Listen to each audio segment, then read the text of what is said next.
Hello everyone, welcome back to my channel. তো এটা ছিল বিয়ের পরের দিন, যেদিন আমি আমার সুটকেসটা প্যাক করেছিলাম। তারপরে আর আমার সেরকম ফুটেজ নেওয়া হয়নি, মানে বোন নিতে পারেনি, কারণ বুঝতেই পারছো বিদায়ের মোমেন্টে কিচ্ছুভাবেই নেওয়া যায় না। তো তোমাদেরকে তার পরেরগুলো আমি শেয়ার করছি, এটাই তোমরা দেখো। আর পরে আমি কখনো তোমাদের বিদায়ের বড় ব্লগটা শেয়ার করে দেবো।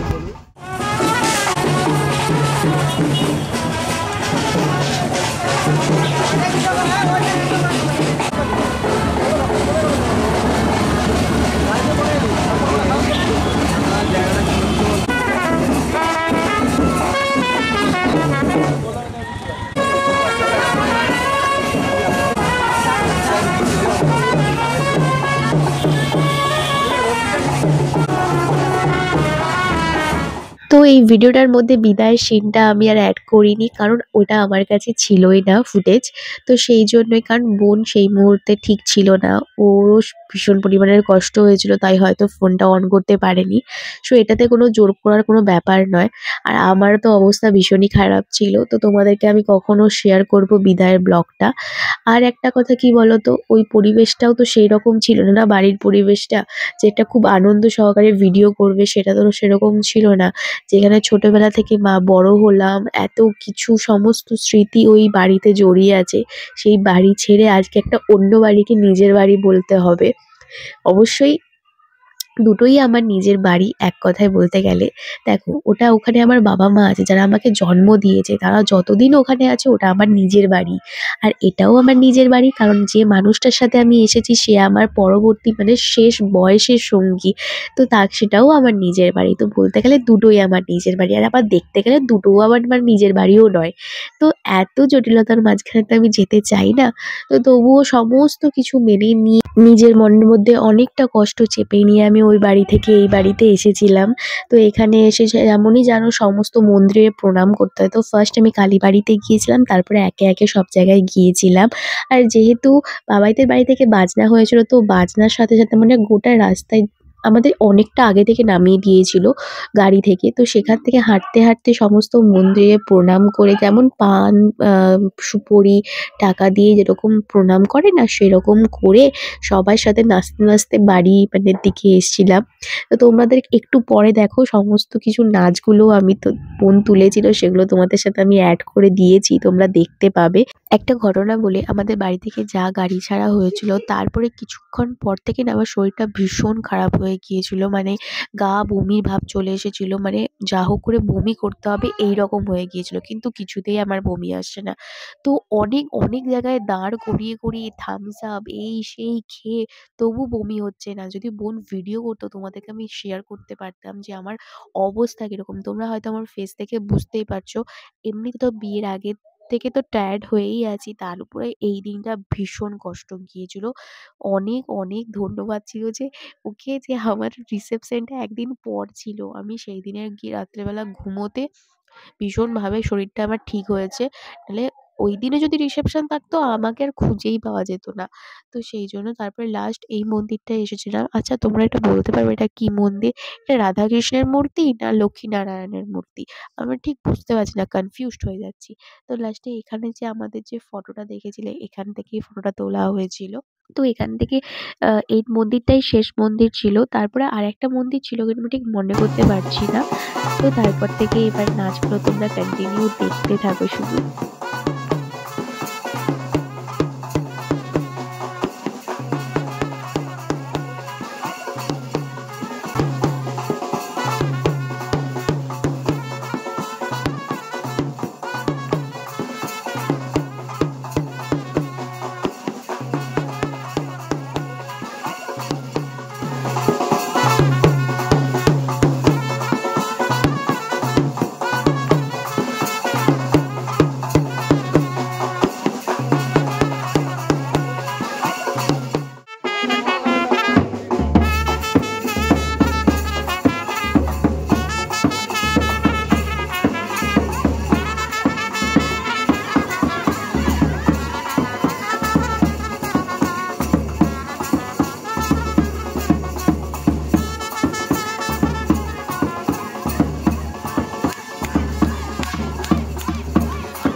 কোনো পরিস্থিতিই ভিডিও করতে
তো এই রিচুয়ালসটা তো আমার সম্পর্কে কোনো জ্ঞানই নেই, কারণ এই রিচুয়ালসটা আমাদের বাড়িতে হতো না, তাই জানি না। তবে এখানে আছে তো সেটাই করেছিলাম। এই যে খই নিয়ে প্রবেশ করতে হবে, আর এপাশ দিয়ে পেছন দিক থেকে বাবাই সেই খইটা ছড়াবে। তার মধ্যে কিন্তু ৳১ ৳২ করেও আছে। আর পাশে দেখছো না আমাদের ছোট দেওরকে, সে হচ্ছে ওই পয়সাগুলোই কুড়োচ্ছে বারবার নিচু হয়ে হয়ে। তো এইখানটা বেশ ফানি মোমেন্ট ছিল। আমার ভীষণ ভালোও লাগছিল। তো তারপরে দুধ ওতলানো ছিল, যেটা আমাদের বাড়িতেও হয়েছিল, তাই আমি ওটা খুব ভালো করেই জানি। আর সরি আমার ভয়েসটা এরকম, কারণ আমার ভীষণ শরীর খারাপ। আর ঘুরে এসেছিলাম, ওয়েদারের জন্য ভীষণ কষ্ট হচ্ছে, তো তোমরা একটু ম্যানেজ করে নিও। সো এরপরে যে রিচুয়ালসটা ছিল সেটা তোমাদেরকে বললাম, যে দুধ ওতলানোর রিচুয়ালসটা ছিল। তো ওখানে না মা আমাকে কানে কানে একটা কথা বলেছিল, যেটা আমাকে বলতে হবে। আমি সেই মুহূর্তেই ভুলে গিয়েছিলাম, মানে একটু নার্ভাস হয়ে গিয়েছিলাম, যার জন্য এই অবস্থাটা হয়েছিল। তো মাকে সেকেন্ড টাইম জিজ্ঞাসা করতে মা বলে দিয়েছিল, কিন্তু আমি এটা তো বুঝতে পারলাম না। তো আমাকে জিজ্ঞাসা করেছিল, কিন্তু বাবার কানে কানে কি বলেছিল। ওকে আমি পরে জিজ্ঞাসা করলাম, কিন্তু ও বললই না।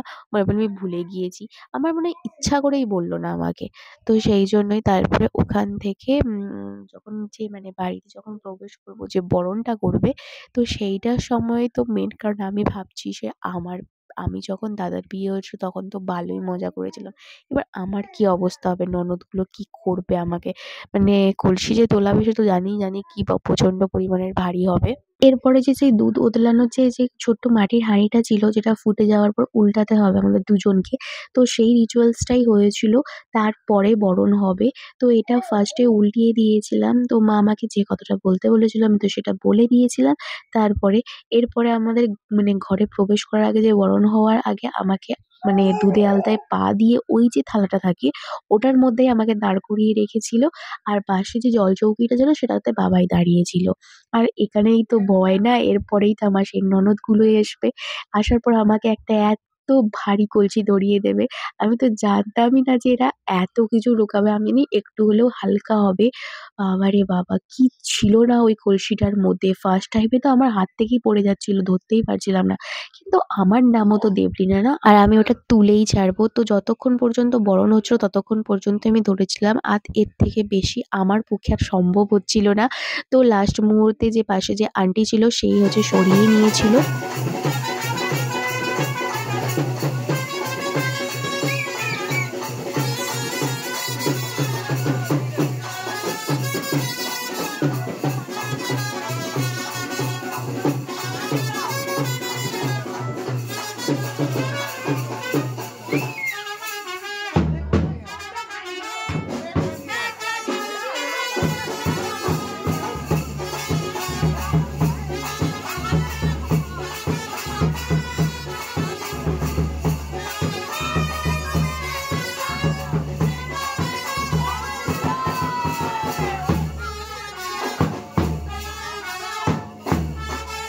আর যেহেতু আমি যে ফ্যামিলিতে গিয়েছি সেখানের মানুষগুলো ভীষণ পরিমাণের হচ্ছে যে আনন্দ করতে ভালোবাসে। তো আমি যে গিয়েছিলাম দিদিভাইরা সবাই মিলে মানে আমাকে ছাড়ছিল না। মানে বাড়িতেই ঢুকা তো দূরের কথা, আগে নেচে ফেলতে হবে বাজনা নিয়ে। তো হয়তো আবার এদিক ওদিক ক্লিপটা উল্টোপাল্টা হয়ে গিয়েছে। তো তোমরা সেটা একটুখানি ম্যানেজ করে নিও। তো তোমাদেরকে বলেইছিলাম যে যতক্ষণ পর্যন্ত বরণ হচ্ছিল ততক্ষণ পর্যন্তই আমি কলসিটা ধরেছিলাম। তো তোমরা দেখতেই পাচ্ছ যে এতক্ষণ পর্যন্তই আমি ওই ভারী কলসিটা ধরেই ছিলাম। আর ভারী কলসি মানে প্রচুর ভারী। না মানে আমি আর ওই দিনটার কথা মনেই করতে পারছি না। এখানে ভীষণ কষ্ট পেয়েছি আমি এই টাইমটা। মানে কোমরে না এমনি তো বুঝতেই পারছো কেঁদে, কেঁদে বাড়ি থেকে এসেছি। তার উপরে এইরকম হয়েছিল অবস্থা। তবে ঠিক আছে, একটু তো আনন্দ করতেই পারি না? এগুলোই তো বিয়েবাড়িতে আনন্দ। আর এই মোমেন্টটায় এত মাথার যন্ত্রণা হচ্ছিল যে আমার আর কিছু ভালোই লাগছিল না। তোমার শরীরটা আমার মুখটা দেখো শুধু অবস্থা হয়েছে শুধু কিরকম।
তো রুমে ঢুকে যাওয়ার পরে অনেকগুলো খেলাও হয়েছিল যেগুলো আমি আর ক্যাপচার করতে পারিনি। কারণ আমার কাছে আমার ফোনটাই ছিল না। আর পাশাপাশি আমি কারো ফোনও পাচ্ছিলাম না। তাই তোমাদের সাথে শেয়ার করতে পারিনি। তো জানোই এত কিছু প্ল্যান করে হয় না। তো যতটা পেরেছি ততটাই তোমাদের সাথে শেয়ার করেছি। তো ভিডিওটা ভালো লাগলে অবশ্যই একটা like, comment, share and subscribe করে দিও আমার চ্যানেলটা। এরপরে আসছে রিসেপশনের ব্লগ। তো টাটা!